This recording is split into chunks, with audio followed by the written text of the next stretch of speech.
ప్రజా అవసరాలే పరమావధిగా కూటమి ప్రభుత్వం పనిచేస్తోందని, మహిళల సంక్షేమం మరియు సౌకర్యవంతమైన ప్రయాణానికి ప్రథమ ప్రాధాన్యమిస్తున్నామని పర్యాటక సాంస్కృతిక సినిమాటోగ్రఫీ శాఖ మంత్రి కందుల దుర్గేష్ స్పష్టం చేశారు. నిడదవోలు డిపోకు చెందిన నిడదవోలు, ఏలూరు, విజయవాడ నూతన ఆర్టీసీ ఎక్స్ప్రెస్ బస్సు సర్వీసును సోమవారం మంత్రి కందుల దుర్గేష్ శాస్త్రోక్తంగా కొబ్బరికాయ కొట్టి జెండా ఊపి ఘనంగా ప్రారంభించారు. ఈ సందర్భంగా మంత్రి కందుల దుర్గేష్ మాట్లాడుతూ స్థానిక మహిళలు, ప్రయాణికుల ఇబ్బందులను గుర్తించి పలువురి విజ్ఞప్తిపై తక్షణమే స్పందించి ఆర్టీసీ అధికారులతో చర్చించాం.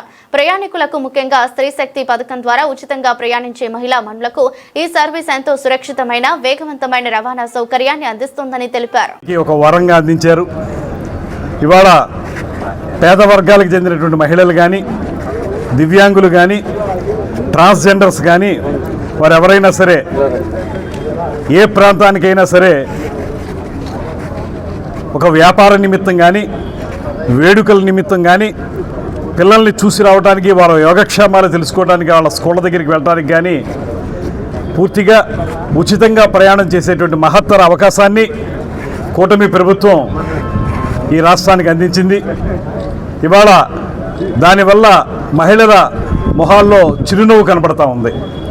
వారందరూ కూడా ఈ స్త్రీ శక్తి పథకం గురించి మాట్లాడినప్పుడు ప్రతి ఒక్కరూ కూడా మేము చాలా ఆనందంగా ఉన్నాం, మా పర్యటనలకు అయ్యేటువంటి ఖర్చు చాలా తగ్గింది, ₹1 కూడా ఖర్చు పెట్టక్కర్లేకుండా గమ్యస్థానాలకి మేము చేరగలుగుతున్నాం అనేటువంటి మాట వారు చెప్పి వారందరూ ఆనందపడతా ఉన్నారు. ఆ సందర్భంగా ఇంకా కొన్ని చోట్లకి ఉచిత బస్సులు కావాలనేటువంటి మాట చాలా సందర్భాల్లో చాలామంది మనకి చెప్పడం జరిగింది. ముఖ్యంగా జువల్ రాంబాబు గారు, ఇతర ముఖ్యులు అందరూ చాలామంది చాలాసార్లు నన్ను విశాఖపట్నానికి, విజయవాడకి బస్సులు కావాలి, ఉచిత బస్సులు కావాలనేటువంటి మాట కోరడం జరిగింది.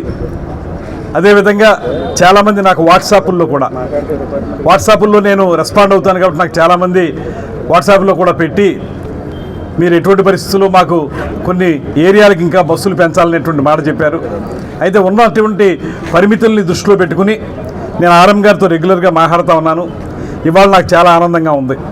ప్రధానమైనటువంటి ప్రాంతం ఇవాళ మన రాష్ట్రానికి విజయవాడ. ఏ పని మీద రావాల్సి వచ్చినా విజయవాడ రావాలి, అక్కడే సెక్రటేరియట్, అక్కడే అన్ని పనులు ఉంటాయి. కాబట్టి మహిళలు ఎవరికైనా సరే ఏ పని కావలసినా నిడదవోలు నుంచి, మన నియోజకవర్గం నుంచి అందరూ కూడా ఈ ఉచిత బస్సులో ప్రయాణం చేసి విజయవాడలో పనులు పూర్తి చేసుకుని వచ్చేదానికి ఒక మహత్తర అవకాశం దొరికింది. అందుకు ప్రత్యేకించి అందరికీ కూడా అభినందనలు తెలియజేస్తూ ఈ కార్యక్రమాన్ని సాకారం చేసినటువంటి ఆర్ఎం గారికి, డిపో మేనేజర్ గారికి కూడా అభినందనలు తెలియజేస్తున్నాను. రాబోయే రోజుల్లో మరిన్ని ప్రాంతాలకి మరిన్ని బస్సులు వేయాలి. దాంతోపాటు ముఖ్యమైనటువంటి అంశం బస్సులు కండిషన్లో నడపాలి. అది కూడా చాలా ముఖ్యం. భద్రతా ప్రమాణాలు అనేవి చాలా ముఖ్యం.